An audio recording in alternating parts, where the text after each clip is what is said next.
the top ways banks trick you into giving them more money and what to do instead. Look, what has been touted as common sense ideas, they're becoming more common in separating you from your money, and they're making a lot less sense.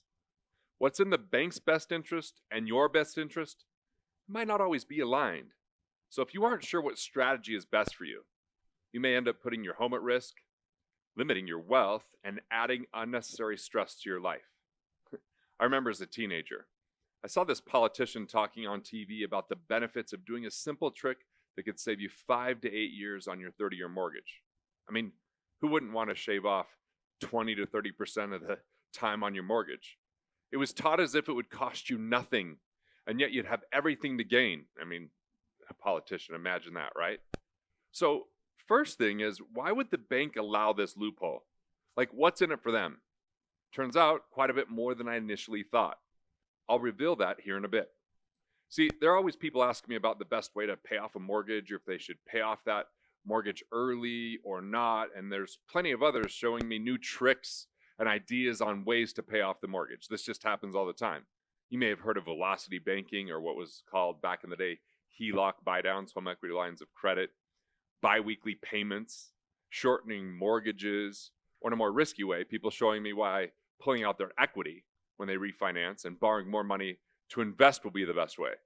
So I've analyzed these options, and I've even put the math and the economics to these strategies. And I think it's important to understand there's a difference between math and economics. I mean, sure, we're going to use math and economics, but money is not math, and math is not money. Although we often use math to determine aspects of money. So a good example is there's something called opportunity cost. That's really important because we always pay interest. Whether we finance, it's very seen the interest we pay to the bank. But opportunity cost is what could we have done with that money otherwise? If we could have invested it, we forfeit the right to earn interest. So either way, there's an interest cost, but we're not necessarily looking at with math. It takes a little bit of economics to understand money a little bit more. See, when we look at numbers, there's what we see, and when we look at economics, it's kind of the study of the unseen of that opportunity cost. And what that does is we have to look at the impact on your life and your mindset when you're making choices with your money. We have to look at the amount of time it takes you when we're analyzing money, and what are the things you could have done with your time or your money instead. So there's what's seen and there's what's unseen. There's economics and there's also peace of mind. Again, you always pay interest, and how you handle your mortgage, how you handle your finances can directly impact not only your quality of life today, but your wealth tomorrow. So here's some of the so-called hacks, strategies, tricks I hear the most often on how to pay off your loan. And these are the things the banks will tell you to do, but it might not be in your best interest. So let's look at the top 3 and then give you enough information to determine if it's worth it, and then some strategies and alternatives of what you can do. So number 1, BiWeekly payments. This is what that politician was talking about. Saying, oh, if you just, pay every 2 weeks, then you're just going to shave off 5 years on this and you didn't pay anymore. Well, that's not quite true because there's 12 months in a year. If we look at that, if you're paying every 2 weeks, that means that you're making 26 payments. 26 payments. But if you divide that by 2, that's 13 payments instead of 12 if you're paying monthly. So you've paid 1 full extra payment per year.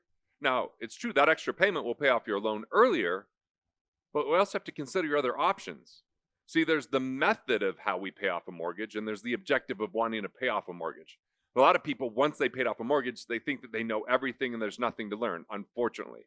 I've had mortgages paid off. I had mortgages where I still have, like on the house I'm in right now, filming this.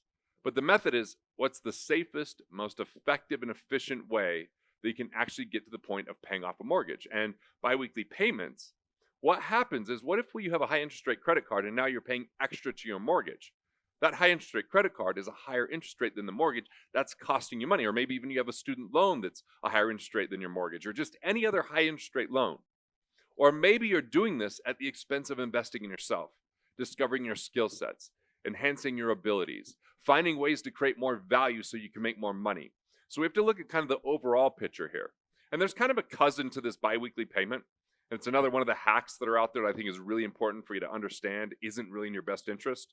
The cousin of that is when you go buy a car and they say, hey, You can get a $2,500 rebate or 0% financing.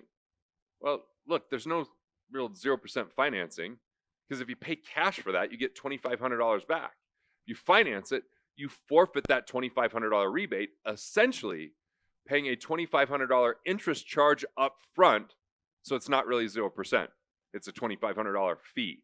So these are some of the things I want to help you see through and understand that's out there. Now let's get to the second option of the ways that banks separate you for your money. There's this whole notion of prepaying or shortening your mortgage. So if you prepay the mortgage, let's just say you have a good month. You're like, okay, I'm going to pay extra to my mortgage.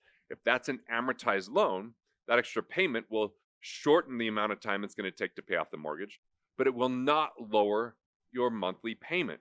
So what you've effectively done is created equity gel for your money. The money is in equity. If you sell the home, maybe you can get it back, depending on the market. Or if you refinance, you get it back, but there's probably going to be fees associated with that. So you've got this money that you no longer have the ability to utilize or control.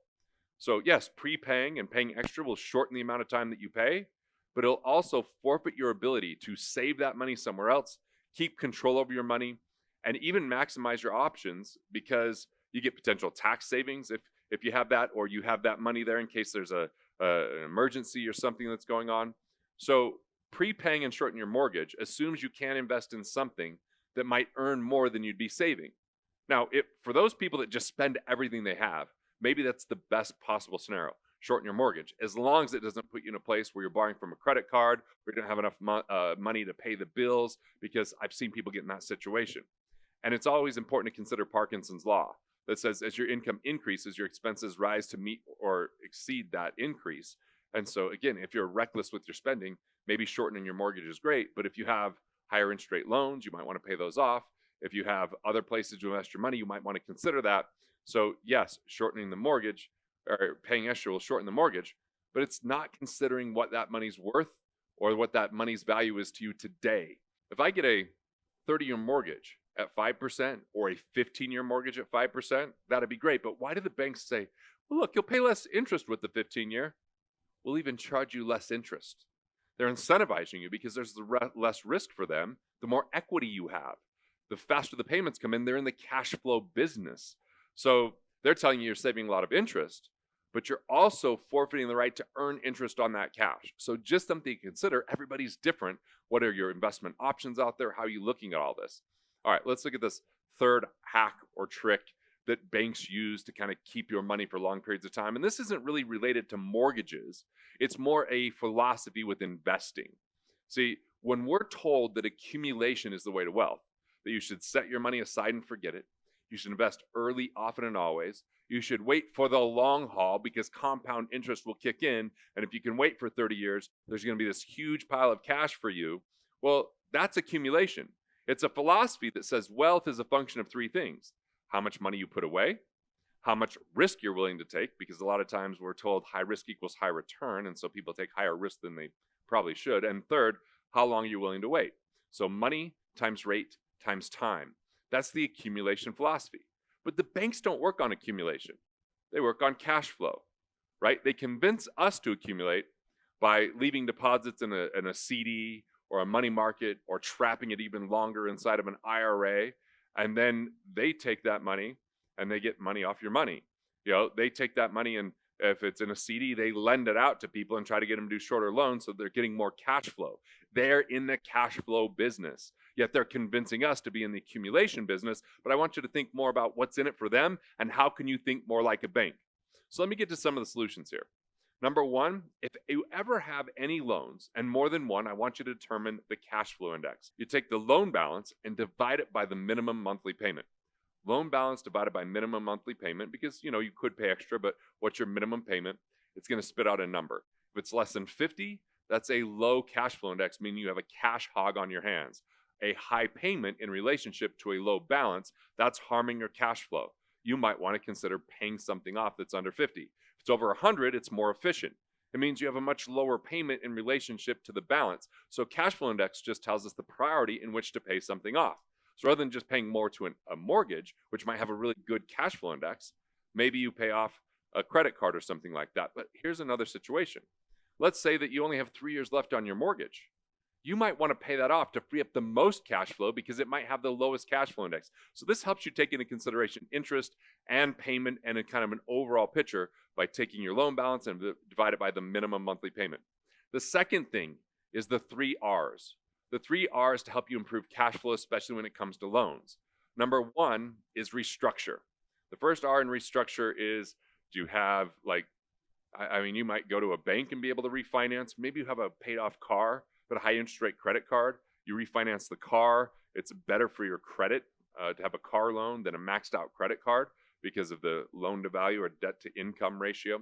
So ultimately, refinancing that and paying off something like that, that could be a lower payment. It can help you enhance your credit score. Enhancing your credit score might mean you get better interest rates on other things that you do.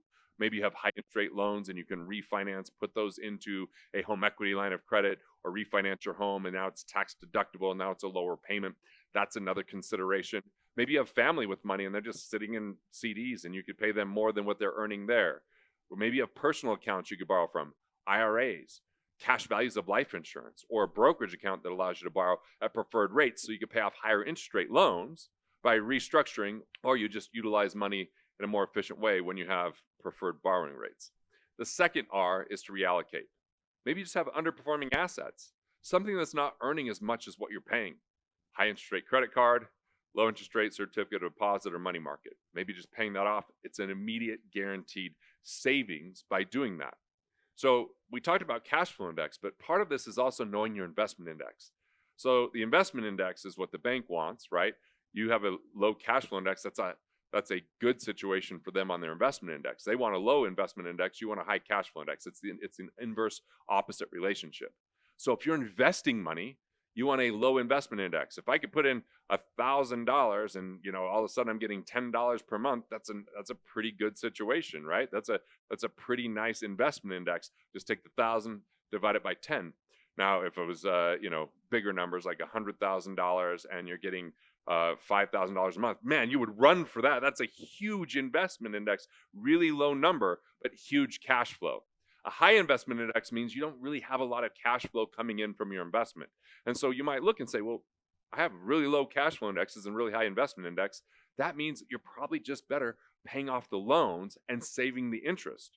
But some people are savvy investors. They don't have really low investment index and a really high cash flow index. So they're doing better by keeping their money invested. It all depends on your cost of money. What can you earn on your money that's safe, that has some sustainability, and allows you to keep your peace of mind? For someone with an 18% credit card, just pay that thing off. That's such a high interest rate. How are you really going to get that with certainty when you're investing your money? So just reallocating funds, restructuring loans, and the third R is to renegotiate. Could you get better interest rates? This is really easy on a credit card, more so than a mortgage that you can call and there's balance transfers, or if you are looking to cancel a card, a lot of times they'll put you to the retention department. And then finally, the last solution I'm going to give you here and then kind of give you a gift is cash flow banking.